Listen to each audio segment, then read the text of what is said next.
Ladies and gentlemen, welcome to a beginner's guide to Back 4 Blood.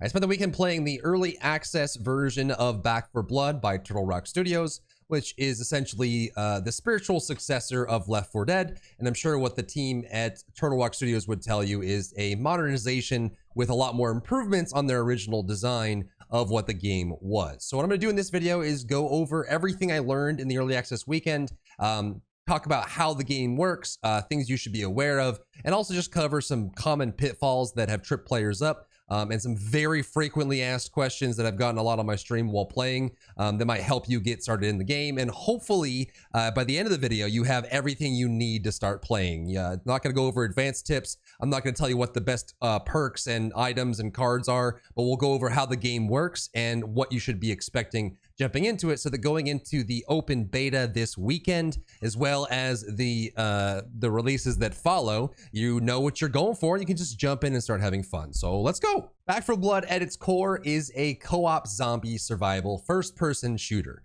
So you see on screen as we're playing, it is done in first person. It's an FPS, so you'll be using primarily weapons, including melee weapons and ranged weapons. And you'll be fighting off against zombies. The basic gameplay, like the bread and butter of it, is a campaign mode that you'll play with 3 other players. So it's 4-person co-op. And you'll face off against hordes of what they're calling ridden, which are zombies, and then special ridden, which are the mutated or the effective zombies. So that's kind of the formula that you'd expect to see from a game that has evolved from the original formula, pun intended, I guess, of Left 4 Dead. So what you're gonna be doing is going through campaigns. You're gonna have HP, you're gonna pick up ammo types, you're gonna pick up weapons that you're gonna use with your teammates, and your goal is to get from point A to point B without dying, and then move through the story and progress. But they've added some different difficulties and mechanics that will make you fight through that. And let's go through some of those. Now, this is your lobby that you'll land in when you're, essentially this is your party maker, right? So when you join a party, your party members will load in here with you. You can go over to this table here, which will allow you to edit the card decks that you have in campaign or versus. So the card system in this game is exactly that. It gives you bonuses that you'll pull while you're playing. It's not as random as a true card system would be. So whatever you put in your deck, which right now is a custom amount of cards, up to 15 total, you can see here. You'll get a starter card, and then you'll just get the cards basically in the same order. Now, you won't have to choose them in the order that they're listed, but it actually will allow you to just put these in order. So it's a very customizable experience. But you can understand that with you have different mechanics like accuracy, healing efficiency, weak spot damage against the special infected, things like that, you can start making some pretty interesting builds combined with the type of weapons you'll get. So you can make your deck here, or you can just go with the basic deck that you'll have given to you. And as you play, you'll be able to unlock cards through the supply lines.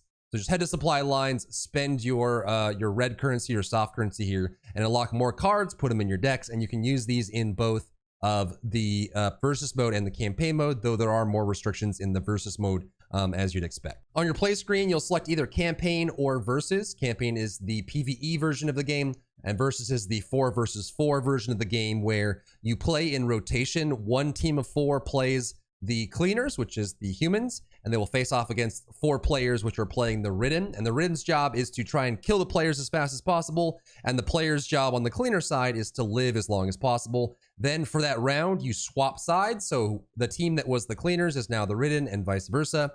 And now your goal is to beat the opponent's time. So if the cleaners on one side, first half of the round, lasted 4 minutes before getting killed, then when you switch, the cleaners that are there need to last 4 minutes and 1 second in order to beat the previous time. And then they'll just rotate through different levels and progress through rounds. It's a best of 3 format. But let's talk about campaign first, because it's probably the most common experience that people are going to have with this game. You have what's kind of like a roguelike setup. You have to create a run. And so you'll create a run, which is a fresh run. You can choose your difficulty. Right now they have 3. Survivor, which is a very entry-level experience for the game. You have tons of buffs, and there's no friendly fire. Veteran, which is probably the most common experience for the game, in that you don't have any of those buffs. It's basically how the game was probably meant to be played. You have a little bit of friendly fire, but you can't one-shot your teammates, so it's a little bit more forgiving. And then Nightmare, which has some negative modifiers that stack up quite harshly, and then much higher friendly fire, which can get really bad, especially when there's hordes everywhere and you're accidentally shooting your teammates a lot. So you'll unlock different acts. Right now, there's only one act in the beta. I'm sure there's going to be much more in the later releases of the game. You can select a starting point that you've unlocked for that difficulty, but the whole point is that once you have a run going, you can then take that run and click through it, and then you have a certain number of continues. So if you die, if you're all four of your teammates, all four of your team dies, you will then have to use a continue to stay where you are in that run. If you run out of continues, you lose the run and it's gone. You have to make a new run. So it's got kind of got that roguelike kind of experience where you're starting a run, running together, and then when you run out of lives, you're done and you have to start a new one. But I imagine you're going to be playing through a lot of the campaign in repetition, as you would with this kind of style. So just kind of start a run with the teammates, and you can swap teammates in and out, and it saves where your progress is with every checkpoint, which is cool. So when you're ready to play, just create run, select your difficulty, select the starting point if you have any new ones. If you don't, just start at the beginning, have your run, and then go ahead and jump in game. When you first load into game, you'll be offered this selection of characters. Some are locked for the early access. I'm not sure if any will be open for the open beta, but these are your characters. You'll see in the top right the differences, like the passives that they come with. Some have a flat passive, like Holly recovers 10 stamina when she kills the Ridden, which is nice for high mobility or melee builds. You can see Mom has instantly revive a player incapacitated teammate once per level. And then they have a added stat bonus, so like getting more support inventory. And then they have a team bonus as well, which gives your team some stat that's super useful. They're all, as in my experience, very powerful, very useful, easy to pick up. So just pick the one you like and then play around with the builds. A lot of this stuff will come in later when you start getting better at the game and you want to use specific card builds and decks with the passive that you have on the team. And of course, once there are more characters available to pick, like Jim and Doc and that sort of thing. And once you're done with that, you select a deck, then you'll be shown the corruption cards, which are basically the negative modifiers for the run that you currently have. And these change with every run that you start. So you'll get different modifiers like making specific zombies scarier or more dangerous, making the map darker, adding fog, things like that. So it's like a roguelike in that you'll get a different modifier that negatively impacts the game and you have to adjust for it. Then you'll get a starter card, which allows you to just kind of, whatever your deck is set to. Whatever, I think it's the first card in the deck, actually. So you'll get that, and then you'll draw cards. And as you go through the run and finish checkpoints, you'll unlock more cards and draw more cards to beat your build. So you can see right here, draw one draw remaining. I can pick one of these, and it'll allow me to get that benefit, and then I'm ready to jump into game. And now you're here. This is the lobby, just like Left 4 Dead. I'm assuming that most of you played it. If not, there's a door here that signifies the start of the level. Once you trigger that, the level will start. When you load in, some random weapons will spawn next to you, and you'll be able to select from those, pick them up, and use them. And then to your right, and this will be found in every starting zone for every checkpoint, for every map and section you fight, will be a store. You can go in here and buy things. You can buy ammo. You can replenish your current health. You can get upgrades for your team. There's a rotating selection of weapons and accessories available for your weapons in the store itself. So you'll be able to pick from these, and these will change every time the lobby rechanges. And then you can buy accessories. I don't like how these are all clumped together because these are all different slots. So you have your offensive slot, which are basically these 5 right here. And you can see when I go over these, the number 3 highlights in the right side of the screen. That's because they all go in the same slot. So if I bought one and then bought the other, it would drop the one I previously bought and put this now in there because I currently only have one offensive slot in my inventory. And that's what it means when you get plus to a slot or an inventory. So +1 support inventory, which is the passive of Mom, now means that I can hold 2 of the same kind of support item in my number 4, which is my support inventory. So if you're on console, it's the one in the middle. And then you go on to the next one, which is going to be your support items, bandages, med kits, things like that. Those all go in your support inventory. And lastly, you have the utility inventory, which is things like opening doors that are broken, stun guns to save yourself, ammo kits, things like that.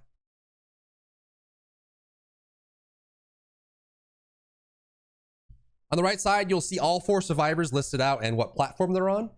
The white is their health bar. The plus signs is how many times they can be downed before the next down will actually just outright kill them and they won't be able to be picked up again. And you can see what items they have in their support, offensive, and utility inventories by looking above their name. If you open your inventory, you'll see that you have 4 different ammo types: pistol SMG, rifle ammo, sniper ammo, or shotgun ammo. And these are droppable. So if you're, since you can only use 2 at a time, since I have 2 shotgun ammo items here, I can take my handgun ammo and drop that for my team and say, hey, you guys can have this. Give me your shotgun ammo, and it'll appear on the ground. So it's actually very good to share ammo and use different types of weapons. So you're not doubling up or tripling up or worse, quadrupling up. So if everyone has a rifle, that means you're hunting for rifle ammo, and the ammo you find for the different types will basically go to waste. So just kind of keep that in mind. When you find stuff, you can press Q on PC, wherever the quick ping is on console, I'm not actually sure. And it'll tell your team that it's there, and it'll have an icon appear above it. And you can also do a context menu ping, which allows you to spray or tell people that you want to group up in a specific spot. And I'm sure that there's a specific keybind for that on console. I just haven't played it on console, so I'm not sure what the keybind would be, but that exists, I promise. As you play, you'll find hazards like birds, alarms, car alarms, security alarms. These will get triggered by you interacting with them or running into them, and this will trigger a horde. So it's really good to just ping one of them. You can see that my teammates just triggered that, so that the birds will fly up in the air, make noise, and it'll cause zombies to come and swarm you. So just be wary of those hazards as you go through. I've seen this one asked a lot. If you go into a dark area that requires a flashlight, your flashlight will automatically turn on. And when you leave that dark area, it'll automatically turn off. There actually isn't really a flashlight keybind that you can use as far as I can tell. So you can see that here we're in a dark area, the flashlight is on. If I step outside, my flashlight turns off. When I go back in, it turns on its own. It's possible they just wanted to save the extra button so you wouldn't have to press the flashlight yourself. Or maybe, I don't know, who knows? Maybe they just didn't feel like it was necessary and the flashlight could be done on its own. So don't worry, you don't have to press the flashlight. You don't have to find a flashlight. It goes off on its own. And bam, you finish a round. You're on to the next round. You're feeling really good. You'll get access to a brand new shop. Only comes available when all players are in the game. Once they've loaded in. And just like in PvP, every round that you progress, the rarity and quality of the items is going to get higher. And this is a little bit new for this kind of game. And actually what I've experienced so far is that rarity trumps almost everything else. So if you're using a gray weapon and you have the opportunity to upgrade to a green or a blue or a purple, even if it's a different kind of weapon or you feel like it's worse, it will be significantly better. And they have a rating system. In the top right, you'll see the star number. So you can see right now I'm using a 5-star weapon. This is a 9-star weapon. So it actually, it tells you what goes up and down, but it's just like an average number, just so you can quickly judge whether the weapon is better or not. But oftentimes I found that even if it's a weapon you don't like, but it's a rarity higher, you'll end up doing a lot better with it just because the game does scale with that rarity. You can also get attachments for your weapons. Currently in the early access, you can't remove attachments from a weapon. So it's not like BR where you can swap attachments in and out. I don't know if they're going to add this or if this is the way they intended for it or if that's the design that they have. So you can actually add attachments. You can see this adds 16 handling to my current shotgun. Just note that you can't pull them off without swapping to a new one. So you might just be able to pick it up. So when you run into random modes where you find weapons on the ground and they have good attachments, just be aware that those attachments exist. And a quick note on healing. In the bottom left corner, if you look at my health, the very bottom health bar, you can see that most of it is white and then the very end of it is black and a dark red with a cross hatch. This is called trauma damage. And what this is, it's a different type of damage dealt by zombies, but it reduces your maximum HP permanently until you heal it. So right now my HP can only go up to where that black and red sliced bar is, and it can't go any higher. However, there's different types of healing you'll get in the game. So you can get bandages, which heals for 30 HP onto yourself. You can get pain meds, which gives you temporary health, which will ignore trauma damage, but has a duration that ticks down over time. So if it's useful at the start of a horde or if you just get attacked, you can grab it. And then you have med kits, which should heal for 50. I think this and the bandage are wrong. This heals for 25 and the med kit heals for 50. This gives you 50 temporary health. And then you can actually find these. You'll find healing stations attached to the walls, and you can get 1 free usage out of it for someone in the party. And then you can pay copper, which is your currency, to heal yourself. And the ones on the walls are the best because they will heal trauma damage. And as far as I know, it's one of the only, if not the only way to heal trauma damage. And then you'll see in the bottom left, the cross, like everyone has trauma damage right now, but then the red HP or the HP that's in red, like the brighter red, that's just missing HP. So that's possible to be healed by healing items. And then the black and red is the trauma damage that can't be healed until that trauma damage is removed. You'll run into stash houses that look like this. To open them, you need a special item called a toolkit, and they're usually worth doing just because they give you tons of loot inside. Another thing I see people asking about a lot, the copper, the currency in the game, is shared across anyone. So when I pick this up, that gives 25 to everyone. So don't worry about loot goblining or loot hoarding. Just pick up the copper when you see it so that the whole team can benefit. And this is a first aid cabinet, what I was talking about earlier. If you use this, you get 1 free charge. On lower difficulties, you get multiple. You can use this, and this will heal up the trauma damage, as well as give you a big boost. So this is one of the best ways to heal when you need it, apart from just the items in the game. Another thing to be aware of is the special zombies all have different ways to incapacitate you or grab you, and you will need to be broken out by your teammates. One of the most common is the Hawker, which is a Stinger family, special infected and mutated, that can launch a projectile that will CC a person. The easiest way to break them out of this is just to go up and bash them with your regular bash, and it'll break them out of it. But then you still have crushers that will grab you, and you know, people will fall off ledges and things like that. So just be wary that when you have a teammate with an orange outline, they need your help to break out of some kind of CC that they can't break for themselves. So run over there and give them a hand. Speaking of bash, you have a bash. On default, it is V on PC.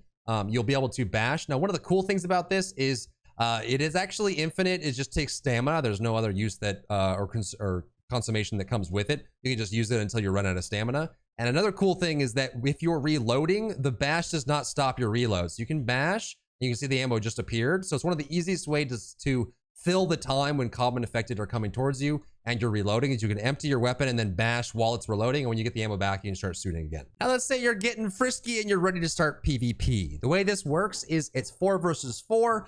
One team on a round will play the cleaners and one team will play the ridden.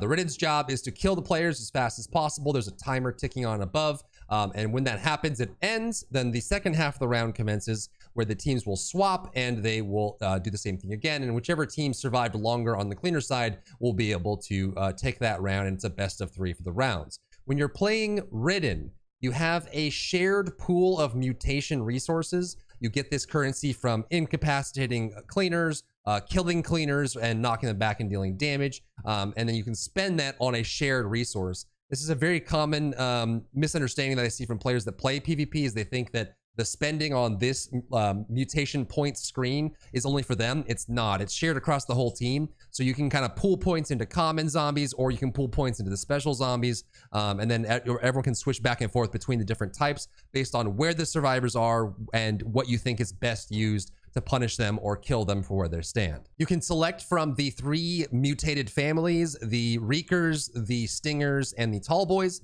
The Tall Boys are your tanks, and right now we currently have access to the Bruiser and the Crusher, and these are very good for just starting the fight, getting in the face of the cleaners, distracting them, and getting, you know, things just started. The Reekers are really good at dealing very disruptive damage. So you can do the Wretch, which is, you know, your basic boomer. You can run over and start puking on people, slowing people. You can get some nice add-ons for slow on the pus covered as well. Then you can do the Exploder, which dies on impact but does tons of damage. And then the Stingers are the Hawker, which we mentioned earlier, very good at CCing someone that's caught out in the open or away from their team. And then the Stinger, which does pretty decent ranged projectile-based damage. You have a respawn timer as a ridden, and you have to be behind line of sight, and you have to be far enough away from any nearby cleaners in order to spawn. And you can change which type you're spawning at any time. There are restrictions for how your team can use them. You can't have 4 of the same type, but that's just how it works. You spawn, you try to get a good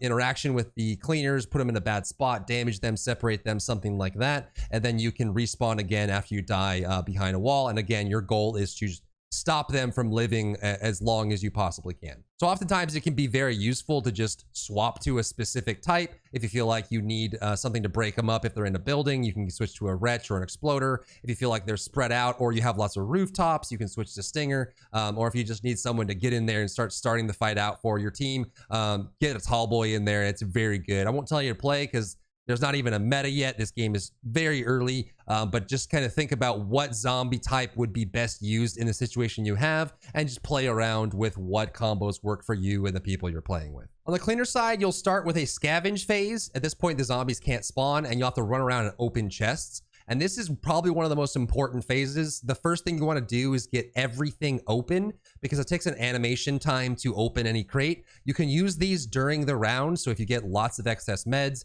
you can use the ones you have, run back to the crate, get more, and then keep using it to live as long as you can. But if you have to stand there and open the crate in the middle of a round, it can be very hectic. You can also find different weapons in these, and as the rounds get higher and higher, just like in campaign, the rarity of the gear you're going to get gets higher and higher. So every time you start a new round, be sure to pick up new weapons, because the ones you're using are most likely obsolete and of a previous rarity, right? So like round 1 cleaners get gray or common weapons, and then round 2 and round 3 you'll start getting blues and purples with really nice add-ons. So make sure you're always updating every single round as you get further and further into the match. Then as the round gets later, you'll have this BR mechanic of a swarm closing in on the map you're currently playing. It gets smaller and smaller just to force an end to the match so it doesn't go on forever. And it also prevents the cleaners from camping for too long. So if they're all in a building, eventually that building will be swallowed up by the swarm and they'll have to leave. And that gives opportunities for the Ridden team to make plays and try to punish the cleaners as they move out of the area that they're in. And that does it for this video. There's a lot more to get into technical wise and just like a lot more detail we can go into, but I think this does it for a basic beginner's guide into the game on both sides, versus and campaign. So if you're jumping in for the open beta this weekend, I hope you have a ton of fun. I hope this helps you get started and enjoy it with your friend. Let us know what your comments or feelings are around the game. I know some people are torn about it. Some people are absolutely loving it and can't wait for it to fully come out. So let us know down below. If you enjoyed yourself today, leave a like down below. Thank you so much for tuning in, and I'll see you in the next one.